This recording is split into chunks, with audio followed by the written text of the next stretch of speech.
Welcome to Her Lights, your home for women's sports coverage. I'm your host, Erin Foley, a stand-up comic, TV writer, and most important, an obsessed sports fan. I break down the best games, highlight the best stories, and interview the best from the world of women's sports. So put on your jerseys, stretch out your hammies, and let's do this. Hello, Heartlighters. It's Erin Foley back in the booth talking women's sports. I'm so happy to bring you this episode today because it's one of my favorite ones I've ever done. And I've done over 300, so that is saying a lot. Okay, so my guest today is Shea Ralph. She's the women's basketball head coach at Vanderbilt University in Tennessee. But I've known about her for like 27, 28 years because she was one of my favorite players in college. This is back in the day. She played at UConn. She helped them win a national championship in 2000. She was MVP of the tournament. Just so great. And then she went on to coach. She was an assistant coach at Pitt and then became the assistant coach at UConn and helped them win another 6 championships. So obviously she's a total rock star. Let's backtrack. Okay. The end of last year, I think it was like November, I had this feeling come over me. I don't know, instinct, gut, intention. I don't even know how to phrase it, but I just knew that I had to be in Tampa for the Final Four, women's college Final Four March Madness of this past year, right? Which was in April. And I've been watching that tournament since, I don't know, I was a kid, right? And I've never been in person, but I just had this feeling of just get a ticket, just get a flight and you'll figure it out, right? So that's what I did. I got like a nosebleed ticket. I got a flight. I didn't even know where I was going to stay. I just was like, I have to be there. I don't know why. I just was like, I have to be there. So this is a story of just like, I don't know, just going for it, I guess.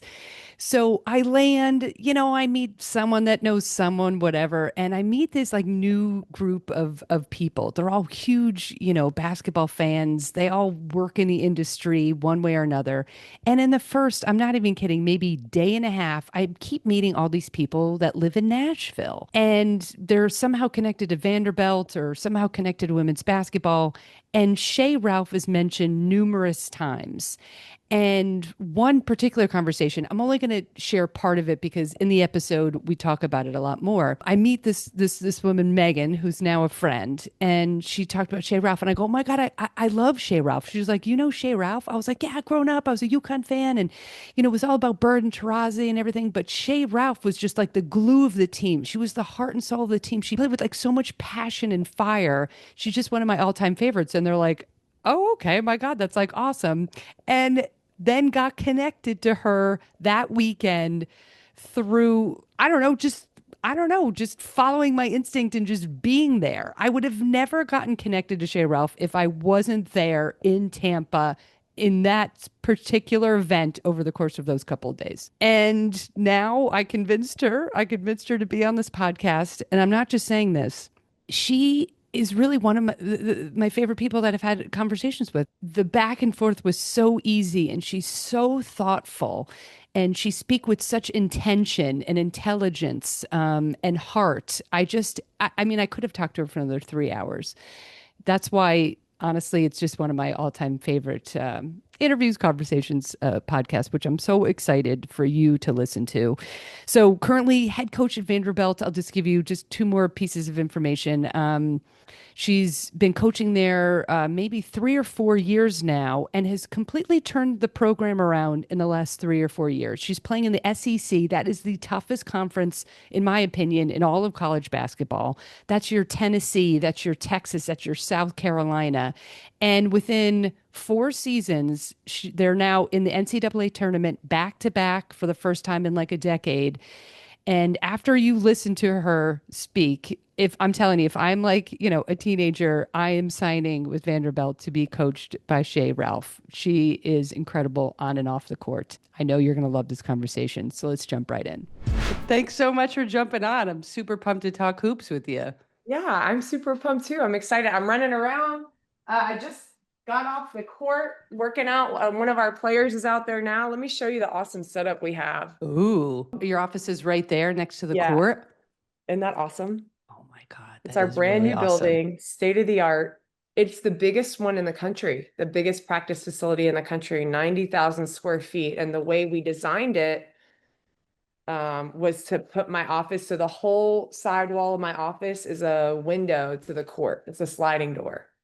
Oh, they can't get away with anything. Nothing. I I know. love it. Yep. And then I'm watching her right now. Oh So my God, this is so exciting. When yeah. I played basketball in college, it was D3. It was nothing to write home about. But our coach, they did have it wasn't a practice facility. It was like, the court we played on, but her office was thankfully facing like the other side because she thought we were D1 going into March Madness, and we weren't. We were really bad. But she was so intense. We are like, thank God she doesn't. Her office doesn't overlook the court. Where did you play? I I should know played. this. I played at I played at Dickinson in Pennsylvania. It was like super nerdy liberal arts, but we all played. There was. I think I probably could have played D2 and sat the bench for 3 years and be Yeah. like, well, why? Where am Yeah. I going? I just wanted Yeah. to play. Yeah. I just That's loved it. that's so cool. I know. I like your sweatshirt. Oh yeah, What you repping today? Nice. gotta rep the hoops. I love it. I have to get some Vandy merch. I'll I will send it your way when we're done. That's easy. I know people. I can send it Um, your way. do you know the head coach of the Vanderbilt women's basketball team? Because I feel like I could get some merch through her. I do. Actually, she's really cool. I heard she's very cool from Yeah. many people that I now am friends with. Yeah. I have to like, we just, before I do want to talk about the practice facility, I'm adding that to my list. Okay. But this was the strangest like meeting. Like I randomly was in Tampa, not randomly, I'm a basketball like super fan. So I was at March Madness, Final Four, and I got invited to like some golf event. I don't golf, but it was just people that sort of getting to know. And I was like, oh, I'll go to like an indoor golf thing, whatever, who cares? And then all of a sudden I meet our now mutual friend, Megan, Megan. and we just started. I literally, how you meet people, you feel like you've known them like forever. Yeah. So we just started chatting, and then I don't know how your name got brought up. And I go, this is the second Shea Ralph conversation I've had in 2 days because I kept meeting people from Nashville. And I was like, oh my God, I love Shea, UConn fan, blah, blah, blah. And they're like, and then Megan goes, do you want to FaceTime her? I go, no, I don't want to FaceTime her. I was like, all of a sudden it was like a Friday morning, and then my face pops up on FaceTime. You were so gracious. No, it was awesome. I mean, and that's kind of how it is with Megan in general, because we're now doing all this work together to get me out more, because I will stay in my office and stay on the basketball court. I'm kind of nerdy in that way. But Megan, as you can tell, is much more extroverted than I am. And so it's been good for me. She's like pushed me out of my comfort zone. And it was awesome meeting you. And then I went on Instagram and you're like famous in your own right. So I was like, well, that's really cool. I didn't realize it until after, thankfully. Yeah.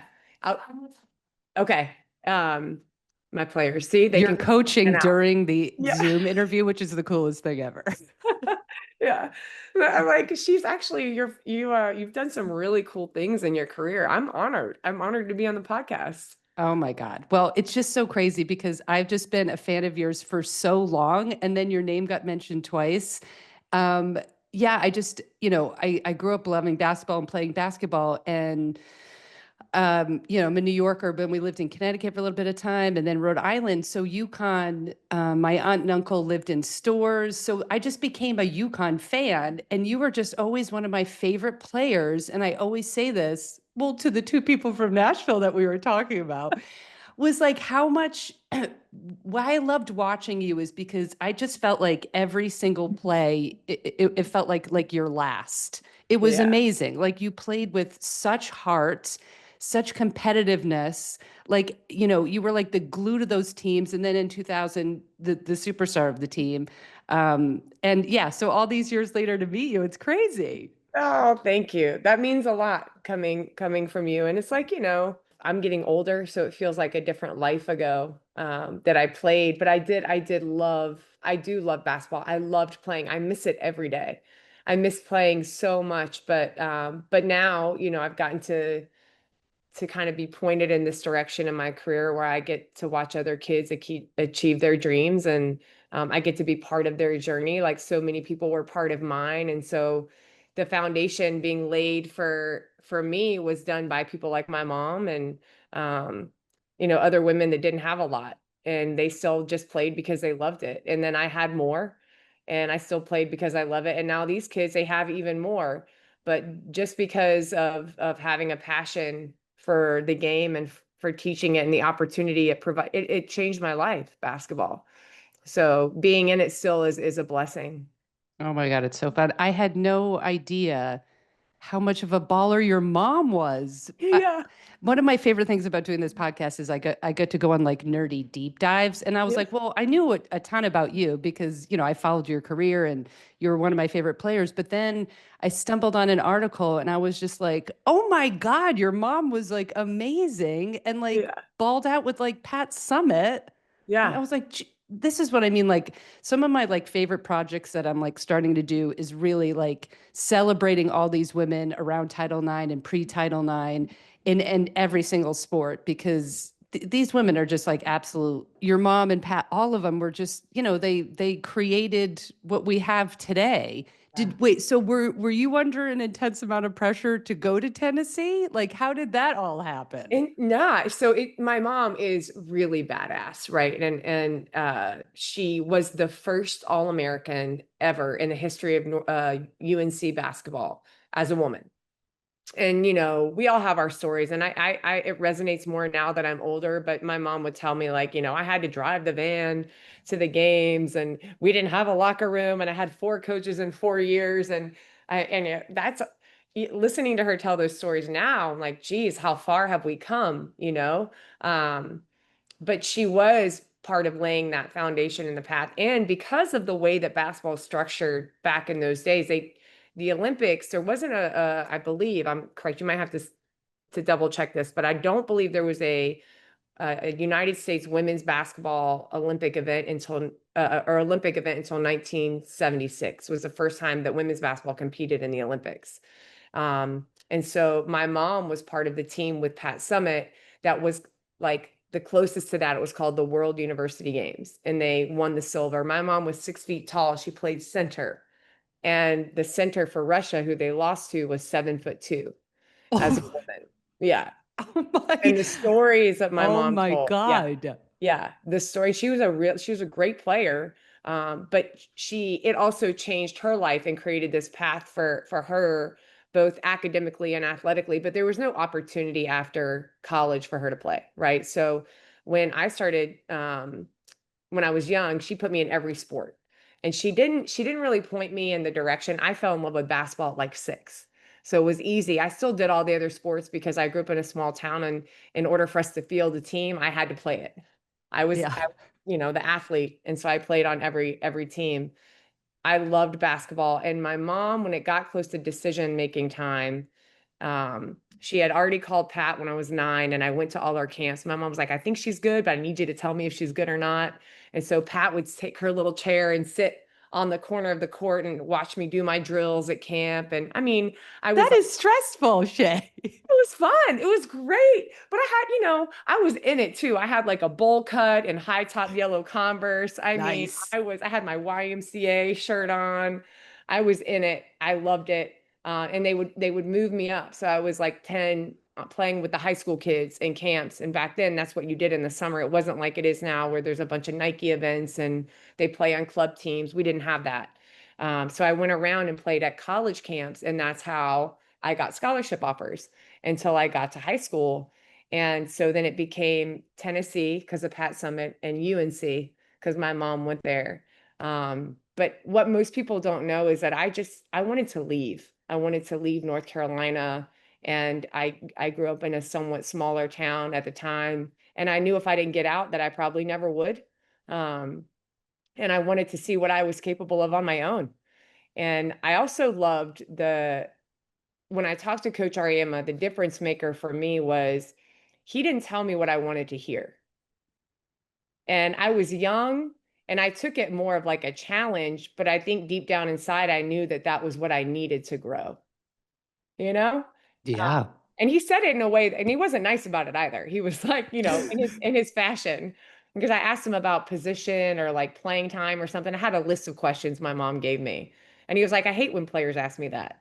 And I said, oh, okay. How's the food? Yeah. It was like, what position do you see me playing or something? And he was like, I hate when players ask me that. Are you a basketball player? And I was like, yeah, I'm a basketball player.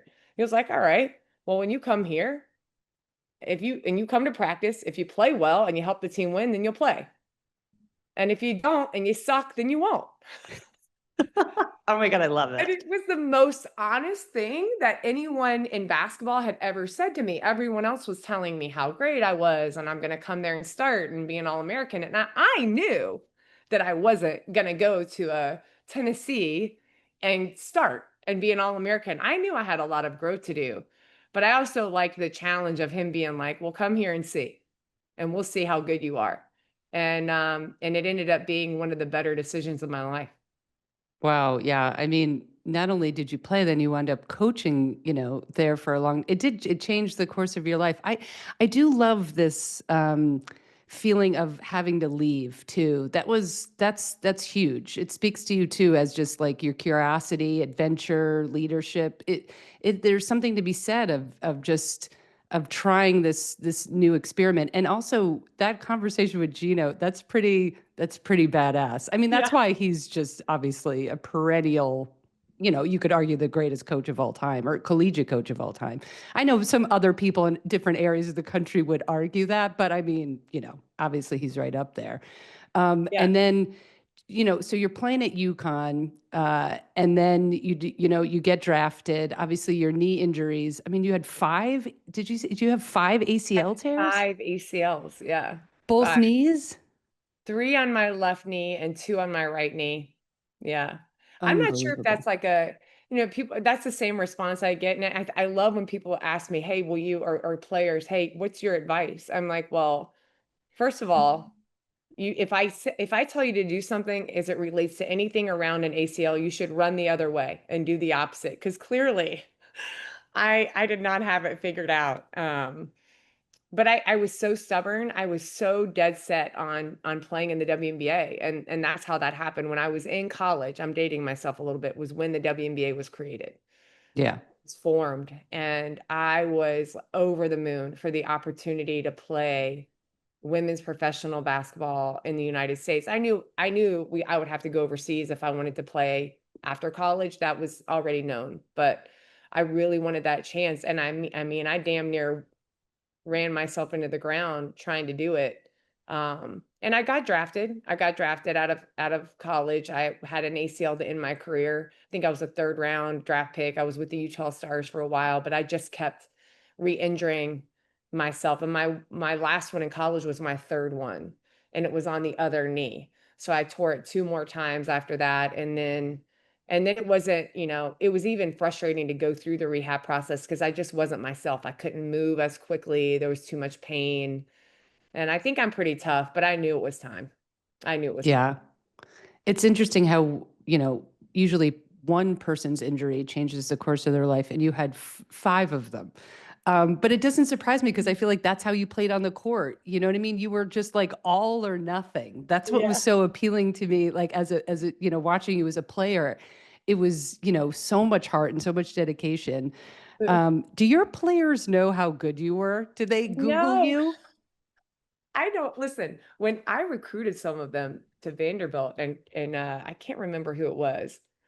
It was one of the kids on the team now, and I told them I played, I won a national championship. What year? And I told them 2000. Well, did you actually play or did you sit the bench?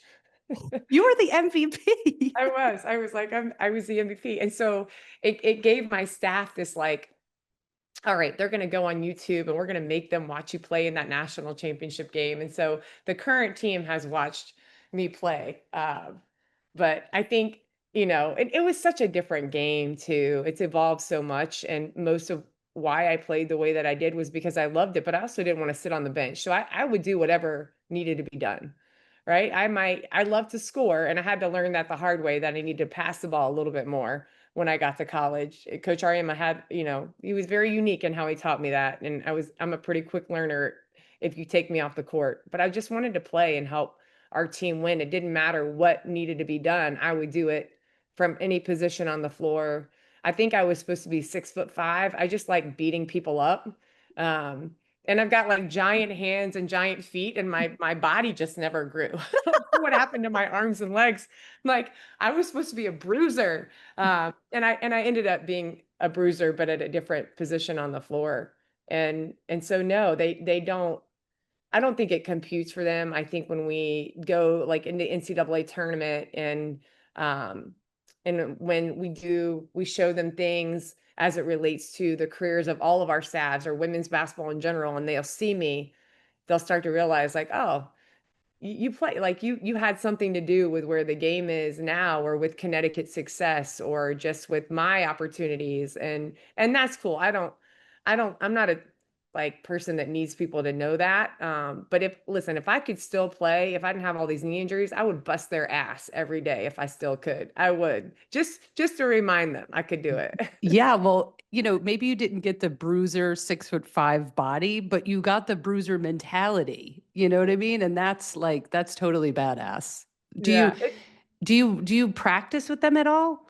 Like, I can't. So yeah, I'm probably in need of a knee replacement right now. yeah, And when if you watch us play and you see me coaching, I kind of like, it's like I've crumpled a little bit. My knees are, there's not a lot of cartilage in there. So your body does weird things to protect itself. And I yeah. have interesting set of legs now that look a little funny, but they still work. So I don't play as much. My staff does. My husband was an NBA player. He's almost 60 years old. He plays with them still. Um, but also don't play because one of my younger staff members in practice, he tore his Achilles this year, and that tends to happen to older people. Um, Oh boy. it I feel like we're does. 80 now. What happened? I was playing pickleball and my lower back was on fire for 2 weeks. I'm like, oh God, now this is happening. This Oh, isn't pickleball is great. intense. Oh my God. That's a whole nother, like pickleball is intense. Yeah, Yeah. and I play with like a bunch of people like myself that were played every sport for so long, but then probably shouldn't Yeah. anymore. Just you know what I mean? Just based on the tightness of my hamstrings. And then we Yeah. go out there and we feel like, we're in our 20s or in our college era. And yeah, not so much. I've You got got to ice scratch packs. that like competitive itch I somehow, know. right? I know. And it is. It's like there's nothing. I don't want to like read fast or be good at board games. I'm like, I want to play. I want to play something. It Yeah. is. It's all right. I know we're jumping around, but I have to tell you, I emailed you this, but I was in Rhode Island watching your husband play at URI. I don't know what year, I can't remember years or whatever where I was, but it was such a big deal. It was like Tommy Garrick and Silk Owens, and we stopped the classroom. They rolled in a television Oh my God. and put one of the games on from that tournament. I don't remember which game, but like, and I remember reading that you guys got married. I was just like, oh my God, I can't Yeah. even believe it. He was just like the hugest deal. And I was playing basketball at the time. So my friend was Silk Owen, and then I was Garrick, and then she was Garrick, and I was Silk. Like it was ridiculous. That's really cool. I'll have to tell him that story. Yeah, the really see what most people don't know about Tommy is that he only had one Division I scholarship offer out of high school. And he, grew up in Rhode Island, and he was a football player and a baseball player and apparently really good at every sport. But like me, he had a passion for basketball, and Rhode Island offered him like a late. And he ended up going there and freaking took him to the Sweet 16, got drafted in the NBA. Like he is the epitome of maximizing your full potential as an athlete, and like talk about working hard and being determined to reach a goal. I'm in a lot of ways I envy his ability to do that because I never got the chance to do it, but he got to live out his dream, and he played for like 10 years, both here and overseas. But he likes to remind me that he was a big deal. I pretend like I don't know that, but I do. I mean, it was just one of these things like we're in like the smallest state. And when URI was not a perennial powerhouse in any, I mean, obviously tremendous athletes, D1, but Yeah. like when you get that type of university into, March Madness, I mean, the state just like stopped. It was so heartwarming. But Yeah. yeah, he's like, folklore hero. But yeah, don't tell him that. I love that they rolled the TV in They like that. rolled the They TV were, in like yeah, old school AV. You know what I mean? that Like was amazing. talk about dating myself. Yeah, I just remember being like, "Oh my God, we get to watch the game." Because it's on at like 11 in the morning Yeah, sometimes, like those early yeah, rounds. I'll never forget that. I was just like, "Oh my God, that was crazy." How is yeah, it like how is it coaching with him, like the personal and professional? Do you have like boundaries talk? I can't even yeah, imagine like yeah. working with my partner. I know. We get that a lot. It's funny. We've been together for a long time and we Yeah. met 20 years ago at least in a gym. I was coaching at Pitt at the time. That was my first coaching job. And he was the head coach at Rhode Island.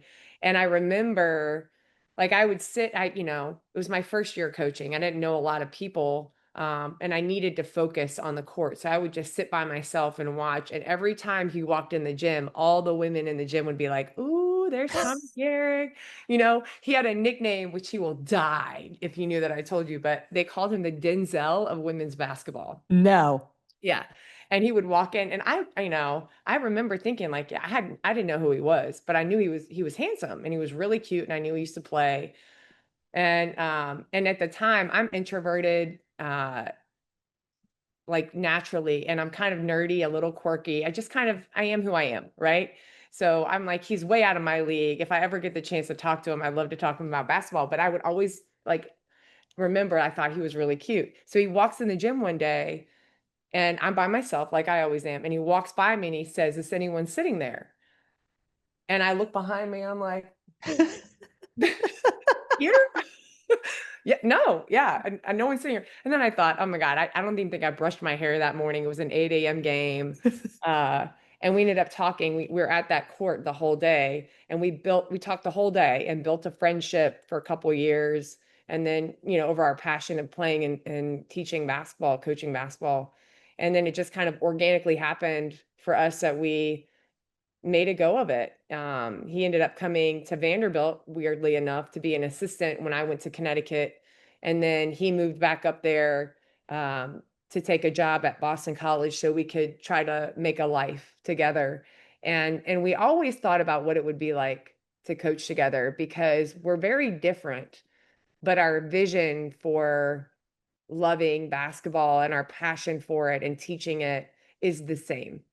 But we then and that's why we work so well together because I'm kind of wound up and I'm very like, just how like I played, that's how Yeah. I am. I want people to get it right and I know how important it is and I'm very intense and he's the opposite. He's very laid back. And he's very wise because he's a little older. He's been through a lot. He has a way of saying things that really resonates with young kids. So we work well together. Now, listen, there are days when we go home and I go to my side of the house and he goes to his side of the house. And it's like, I'll see you tomorrow. But I think we do a really good job of separating our work life and our personal life because we've done it for so long. And we know that we've been in a way called to do this and we get to do it together. I think that's the way that we look at it. Even on the hard days, we have a 6.5-year-old daughter who is supposed to be 6'4" and already is aggressive and has a passion for basketball. And we get the chance to model some of the behavior that, I want her to see. She's grown up. She gets to be around our players day in and day out. Like, how cool is that to Oh just my live God. out That your would be dream? like a dream upbringing for me. Yeah. Because That's she's here every day and she travels with us. And I just sometimes have to remind myself, even, and the landscape is weird. There's a lot of challenging things about basketball right now in college, about sports in college. But I get to come here and coach basketball every day with amazing young women at Vanderbilt in the SEC in Nashville, Tennessee, with my husband and people that I love. What's better than that? I don't know that you can have a better life than that. that's really dreamy. That's awesome. Yeah, my my partner Sarah is like so independent. Like we we have to get like a separate office. We both like work from home, and she's like, "Get out! Just Yeah. seriously, just get out." And meanwhile, I'm the one that's like, "Hey, what are you doing? What are you doing now?" So I just, it's interesting when you have dynamics of like, couples that work together. I just no, but it sounds perfect too because it's another basketball mind, which is just super adorable. Yeah. Well, let's talk about coaching. Let's get nerdy coaching. Obviously, you're a player at the top of your game, your injuries sideline everything. What do you love about coaching and what drives you insane about coaching? How long do we have? Gosh. 7 hours, hit Yeah, it. 7 hours. That's about right. That's about the time it's gonna take. I remember when I got injured and I knew it was time to retire that I was almost angry at the sport. I was pissed. I needed a time away because it didn't get to be on my own terms. I didn't get to end my career on my own terms. And so it took me a while to mature around like looking at what I didn't have or what I didn't get versus what I did have Mm, and what I did get. And then reminding myself how it had changed my life and then the people that were involved in that and how formative those years were for me. Um, and if I can't play, then and I want to be around the sport still, then what can I do that will give me the same joy? And that's how I kind of launched into coaching by just saying I'm going to try this and see if it can bring me the same kind of joy. It does. It's a different joy, but now I get to be part of that journey for young women that had the same goals that I do and did as a player and as a coach. But also I feel like and we're probably all in our own way as women, we're torchbearers right now for the next generation of women that are going to have to fight some battles for the generation after them. And that looks different. It looked different from my mom than it does for me, but I take it really seriously. And I think most of that is because I have a daughter and she changed me. I mean, she changed my whole perspective. She changed how much I enjoy the day to day of what I do because it is hard. But if I'm not going to do it, then who's going to do it? And I love it, I love it. And if I don't help these young women, who's going to do that for them? And who's going to be part of giving them the opportunity to change their life? That is what I love about it. And it's challenging work. And right now, especially because of all the things that are trying to set us back in women's sports 20 to 30 years, when you talk about just the landscape and the issues around Title IX and NIL and how that looks for women and how it looks for sports that aren't basketball and the women that love those sports. I mean, like, I think about the line in Ghost when Whoopi Goldberg's like, "You're in danger, girl," and I feel like I feel like we're in danger and we got to take it yeah. seriously, but in a way that's not negative. Hey, look what we still have and look at the platform we have and the opportunity we have to really create a strong foundation when everything feels so shaky. That's what I love. It's a challenge. It's different than the challenge I faced on the court, but I do love a good challenge. Um, and what drives me crazy about it is that it's, being great, it's never happens fast enough for me. Yeah. I want to be great. I want our program to be great now. I want us to be sustainable and not just talk about winning championships, but like really be in those conversations that you hear when you turn on ESPN and we're in the middle of March Madness and it's like people talk about UConn now or Notre Dame or USC, whoever, South Carolina. I want Vanderbilt to be in those conversations. And sometimes it drives me crazy that we're not there yet. Well, it's only year 3 for you. Yeah. All right, you're going Year into the I went fourth and we just season, finished right? year 4. Yeah.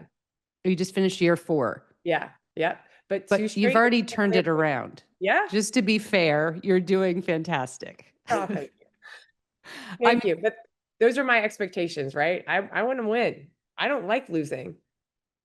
I Well, don't. it's you're taking your player mentality and putting it into your coaching mentality, which is that separates, I think, losing programs from winning programs. I mean, do you ever take a step back and be like, okay, we're doing great. Like Yeah. you're the ultimate competitor, Yeah. but just in these last, 3 or 4 years, you've already turned the program around.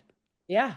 We have done a really good job. And I do. I have a really, like I said, Tommy, my husband, my staff, they are really good at reminding me of those things. And I'm good around our players. I'm probably tougher on myself than anyone else. I think I do a pretty good job of reminding us how far we've come, especially when it gets hard. But I also know that, you know, I just don't want us to avoid the discomfort of it, of being great. Like, let's really look at the things that we're doing and how we're doing them, because if we try to avoid being uncomfortable, then we're not learning. And so, yeah, we're great, but the goal wasn't to go to the NCAA tournament. The goal was to win it. And Yeah. so I'm comfortable in discomfort.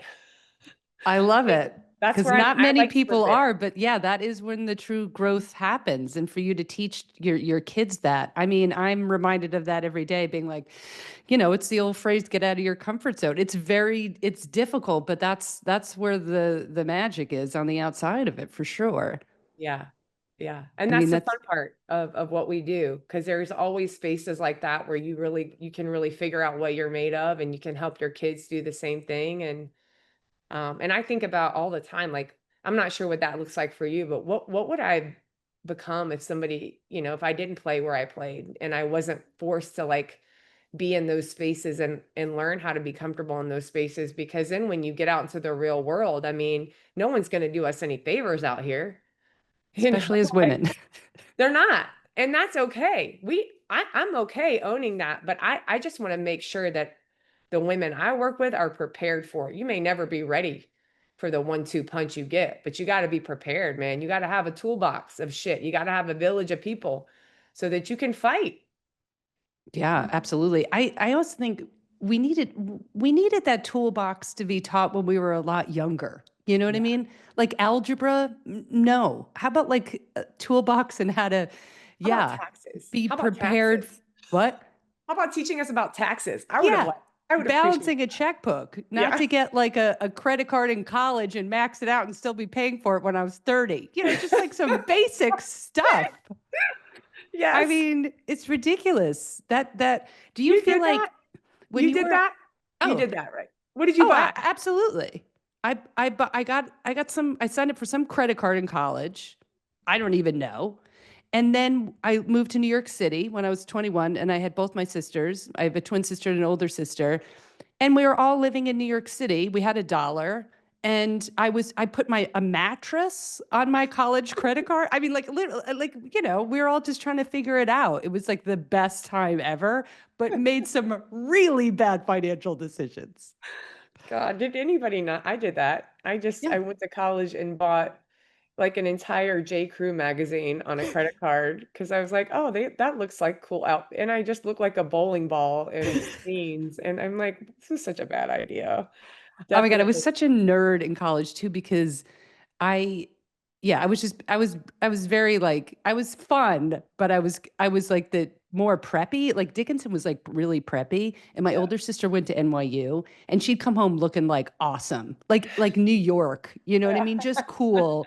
And then I look back and I was like in khakis and like a comfortable sweater. I'm like, who was I? Just so embarrassing. Yeah. Definitely had that phase. I think I also lived for a couple of years in like the same sweatsuit that they gave us after I just gave up trying to be cool. I'm like, I don't even know what style is. I don't know what my style is. I just gonna stay in my sweatsuit and call it a day. Yeah. I mean, I was in New York City. I just literally like just basically studied and played basketball. Then I was in New York City trying to do stand-up comedy, like looking like a collegiate woman in a sweatsuit or khakis. And I was like, well, this is taking a turn. I've got to figure out who I am now. That's not, yeah, just like a basketball, softball. I played floor hockey, whatever. I just would Yeah. just say yes to everything until my body kind of gave out. But Yeah. um, do you feel like you got let's dive into this toolbox area, which is a really cool area. Like when you were at UConn, let's talk about when you went back to coaching at UConn. Yeah. Were those years? I mean, you won six championships, Yeah. six national championships as a coach or assistant coach at UConn.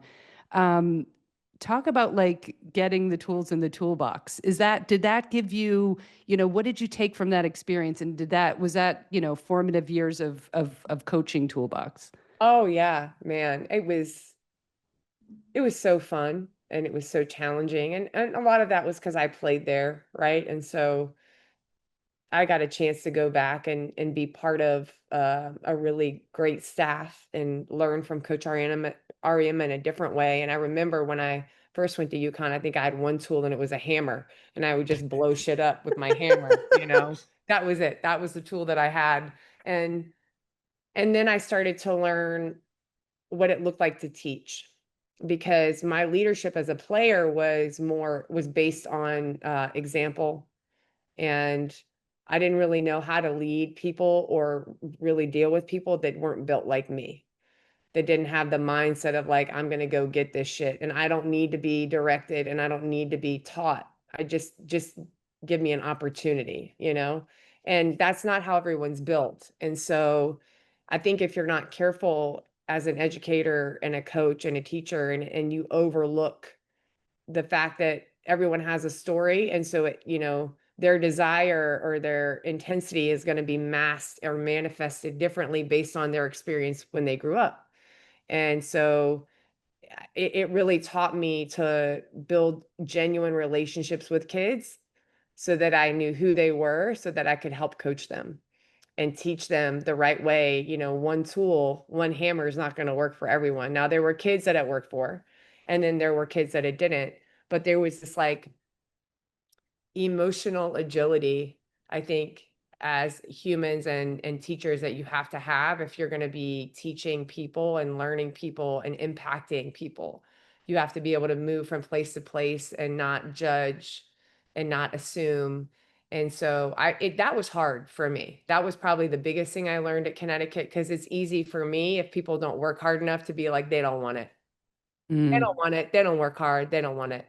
And that's probably the most valuable lesson I learned, because at UConn we can pretty much get anyone we want to come to school there.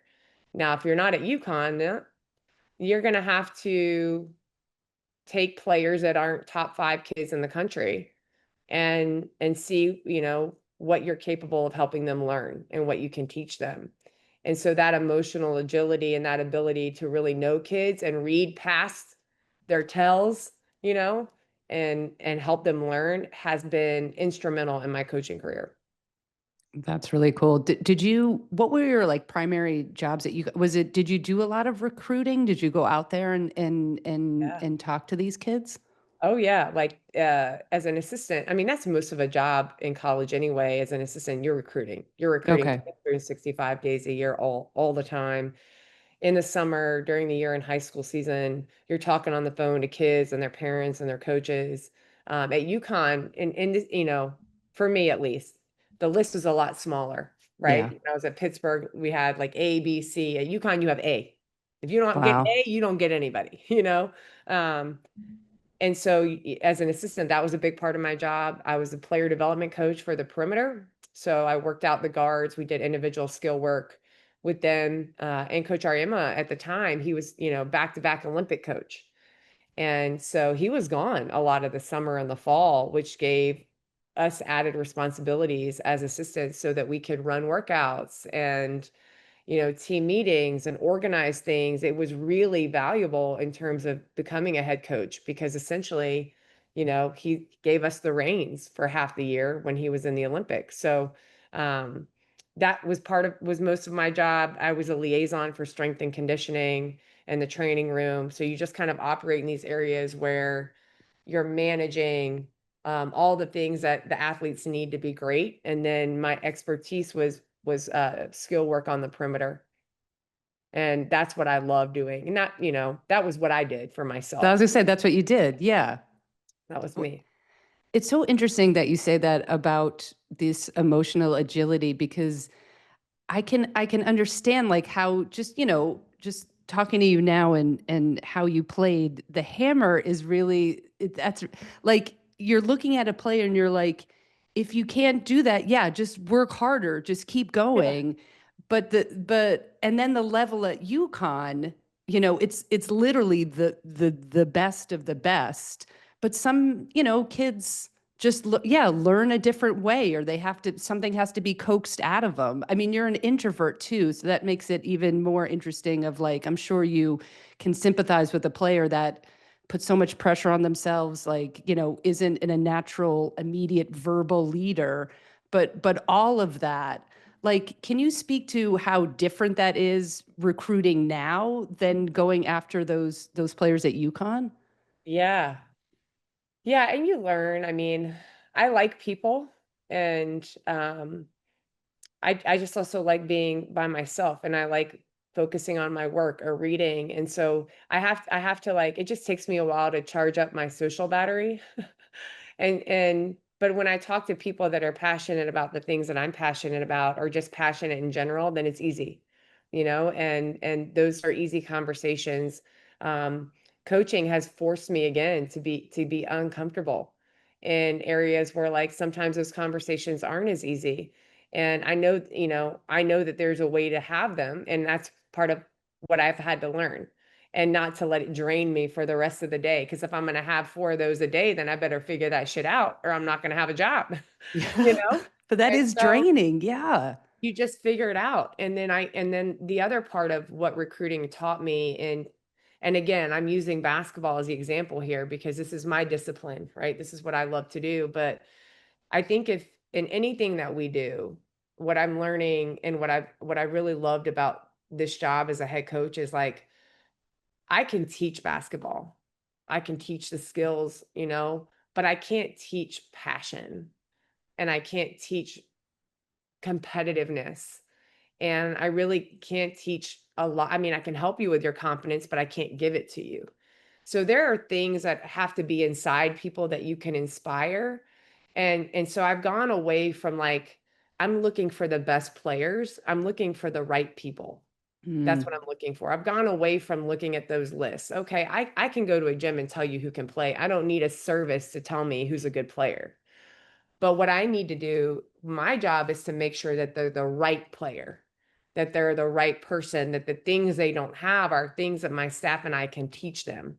Because if we don't bring those kids here, then not only are we setting them up for failure, but we're setting ourselves up for failure too. Right. I love that. And Yeah. that's the difference, I think, as I've left UConn, because they're unicorns, right? The unicorns right now, and I have one on my team actually. Michaela Blake's is a unicorn, because she has passion and she has all the things, and she was also a top 5 player in the country coming out of high school. And those kids usually go to UConn or South Carolina, or USC has gotten a couple. So you're not always going to get 3 of those kids the way that UConn gets. So we have to do it differently. Can't do it the same. But I did learn at UConn that you have to get the right people. So the other thing, to remember about them, they don't have the top 10 kid. You can't get all of them every year. You can't. Yeah. You can't. It's not possible. Well, they have the best players. No, they don't get all the best players every year. They don't have enough scholarships for that. But they get the right ones. That That's really interesting. they get the Yeah. right ones. So that blueprint has worked really well here for us too. Well, I can imagine. I mean, you guys, I'm just making up numbers, but it felt like it was like 2-20 for a very long time. It wasn't, but and Yeah, now it you've was. turned it around and now you're in the NCAA Yeah. tournament. I mean, it's huge, but I love that. It just feels like, where you're at right now, um, is like the perfect place. It just feels like this culmination of like all these skills and all these moments like really coming together.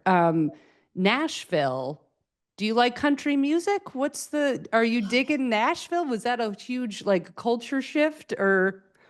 Oh, yeah, a little bit. I actually love it. We don't really do a lot. So my husband and I, we go to work here, and we love being here, and then we go home, and we have a 6.5-year-old daughter who is giving us a run for our money. The kid doesn't sleep. She just wants to play all the time. And I mean, I'm 47 years old. I had her when I was 40.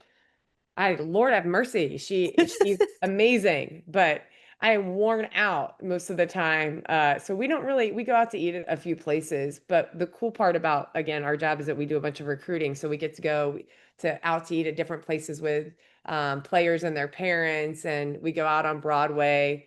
I love music. I do enjoy music. I'm not diehard. You won't catch me on Broadway for fun.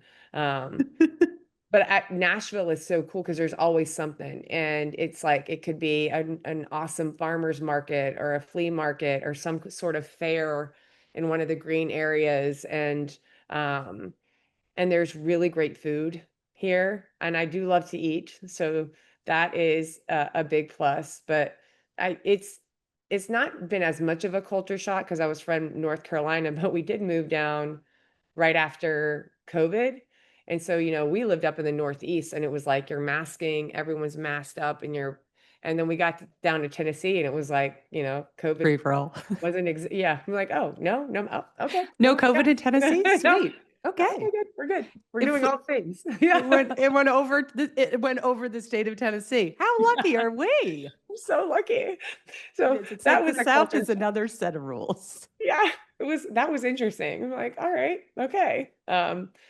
But we live in this area where it's great for our daughter and she goes to, the school that she loves and there's movie theaters and restaurants and it's a great place to recruit to. I would love to live here for the rest of our lives. We do love it. Well, it seems like you're going in the right direction. I mean, that's awesome. No, it's really interesting. Like, I've only been to Nashville. I did stand up there one time and I loved it. It was like a weekend. It's very hard. You know what I mean? You kind of fly Yeah. in, you fly out, but it gives you like a little appetizer of like, oh, places I like to see again. And now obviously I have to be a Vanderbilt fan. Yeah. Yeah. No, I mean, I just don't watch like a ton of SEC, because, I watch like Big East, I watch UConn, and then I've been out in LA now for a really long time. So I was like, became kind of addicted to Pac-12 and now that blew up. So now I'm like Big Ten or I don't even know what it's called now. It's so crazy to me that I'm like, UCLA's playing Michigan. Like what? Like it's Insane. crazy. But Yeah. getting back to Vanderbilt, I want to just kind of just spend the last couple minutes on Vanderbilt. It just, obviously you're talking about the new practice facility, and Yeah. I just want to get sort of your thoughts on the most challenging. You spoke to it before, but like the NIL Yeah. and the money, the imbalance of money now at universities in Title IX, like how much of your day is spent like dealing with that crap versus, trying to recruit, trying to make it just seems like you have the job of like 15 people, Yeah. which makes it very difficult.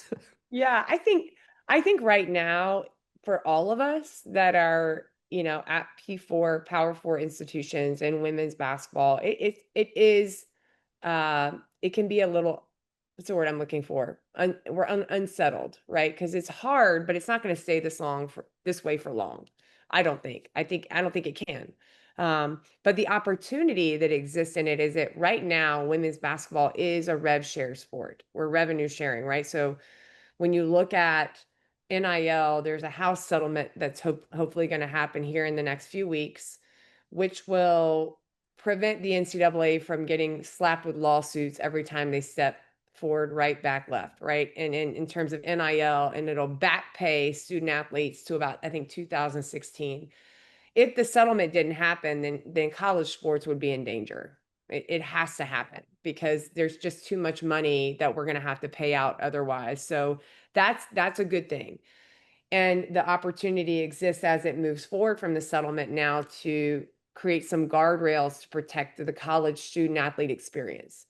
Where where I think where we have to do some work as women in our sport is that right now Title IX isn't part of that settlement, Mm. right? So the back pay is going to be broken up. 75% is going to go to football, 15% is going to go to men's basketball, 5% is going to go to women's basketball, and then 5% to other athletes. And that's out of almost $3 billion settlement. Okay. Moving forward, that is kind of the structure that colleges, at least in the SEC, are using for their revenue sharing model. 75% of the rev share, which at the P4 is going to be about $20 million, goes to football, 15% goes to men's basketball, up to 5%.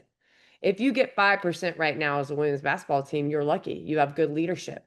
And that leadership, your AD and your president or your chancellor determine that. There are teams that aren't getting that in women's basketball, to my knowledge. And then, there are teams that get that and have a lot of donor support that, can go up to, I've heard, 3 or 4 million over that rev share number. And those are the teams that are now able to field, you know, lots of really good players because they have the money to do so. So the interesting part for me where we're at Vanderbilt, number one, I have great support. I have a great leader.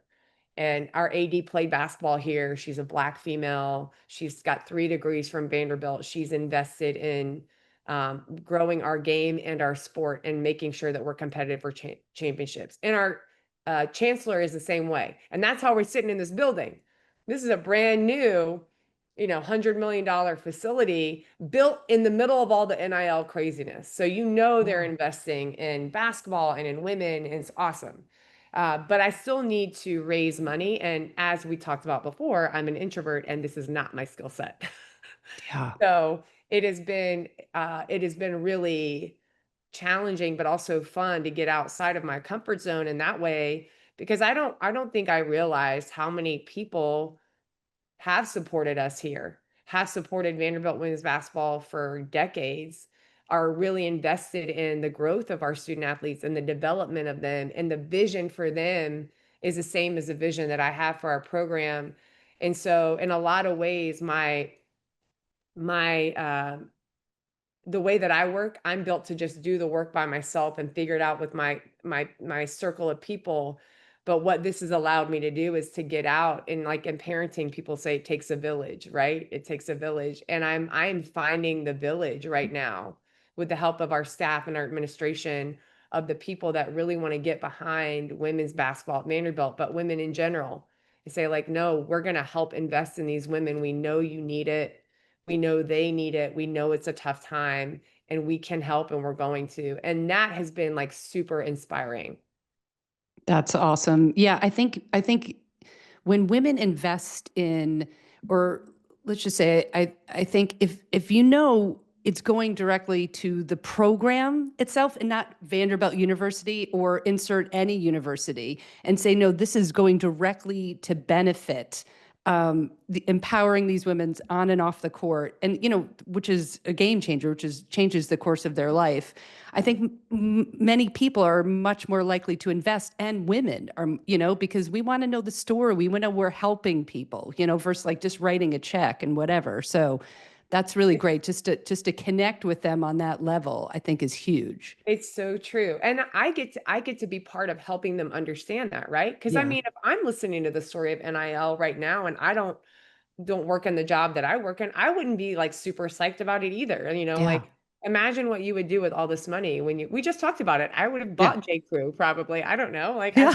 Exactly. I would I have bought a don't lot more sneakers. yeah, I think there's so much they're in such this transformative part of their lives, and our responsibility as coaches and teachers is to help shepherd them into adulthood. And they do need tools. They need financial literacy. They need to know how to have difficult conversations that don't require their phone. You're going to have to Yeah. sit across. You need to know how to have healthy boundaries. You need to learn, how to manage your money. And that's Yeah. part of financial. You got to learn about taxes. You need to learn mental performance. Like we train our bodies, we have to train their minds, and making sure that we give them those tools while they have this opportunity to earn money is development. And that is what we're about here at my program. And yes, we're judged on our results. I get that. Like we talked about before, I want to win too, but not at all costs. And so if we can provide this opportunity at Vanderbilt where we have the NIL money to compete for the best players in the country, the right ones, and we're in the conversation for championships, and we still can hold true to this development vision and model for college student athletes, then to me, that's a legacy, because you're leaving it inside of people. you know you're leaving it better than you found it. And that's really what I want, even during the turbulent times now. I know we can do it. It just requires me to be better and to make sure that I'm giving us all the resources I can. And that's the cool part. That's what I get to do every day. I am so impressed with you always on and off the court. But I'm going to leave you with this. I ran across this quote, which I absolutely love. It says, "My perfect day for a long time was doing exactly what I'm doing now. That's what my perfect day looks like. And I get to live that every day. How cool is that?" I mean, I don't know if Yeah, you remember saying that, but I I was do. doing my deep dive and I was like, I love it. And that's the enthusiasm, the and infectious energy that I'm sure draws players to you, and what's made this turnaround at Vanderbilt so special. Well, thank you. I have really enjoyed the conversation, and I just love being able to talk about what we do. And I think as an industry, we just haven't told our story as well as we could. And now, when all this change is happening, the opportunity that you gave me today, I had a blast doing it. I got to learn a lot about you too, and thank you for your all your support over the years of our sport, of me. Like that, that's so cool. And I hope that we get to see you in March Madness. I'll give you a ticket behind our bench. Huh? Oh my God, dream sequence. Yeah. Shea Ralph, everybody. I love her. She's the absolute best. I can't believe I geeked out about her so long ago at UConn, and then I finally got to meet her. She's so great. Here's a little behind the curtain. I record the episode and then I sit down and listen to it. And I always kind of pick out different areas that might be right for social media. And sometimes it's kind of hard to figure out. I felt like every 5 minutes I was writing down like a time code for a social media clip. I had about 10 of them at the end of the recording because she was so eloquent and just, I don't know, yeah, spoke with so much heart and passion that I was like, that could be a moment, that could be a moment. So I don't even know what I'm going to choose because there were just so many just wonderful moments. And I felt so grateful and lucky to be talking to her. And my only regret is I wish it could have lasted three more hours. But I will be definitely going to Nashville in the fall or the winter to see Vanderbilt play. So I'm very excited about that. Quick announcement before we leave: go to my website erinkfoley.com because I'm back on tour doing a ton of stand up, and I would love to see you. I'd love to have you in the crowd. I'm in New York City Tuesday, July 1st at the City Winery, which is going to be so fantastic. I'm in DC at Union Stage Thursday, August 14th. I'll also be at the WNBA All-Star game the weekend of July 19th, hosting the comedy and drag brunch. I mean, come on. So excited. As always, 5-star review. Please leave us a comment. I love to read your comments online and spread the good word of Her Lights. Fans, friends, family, have the best week of your life.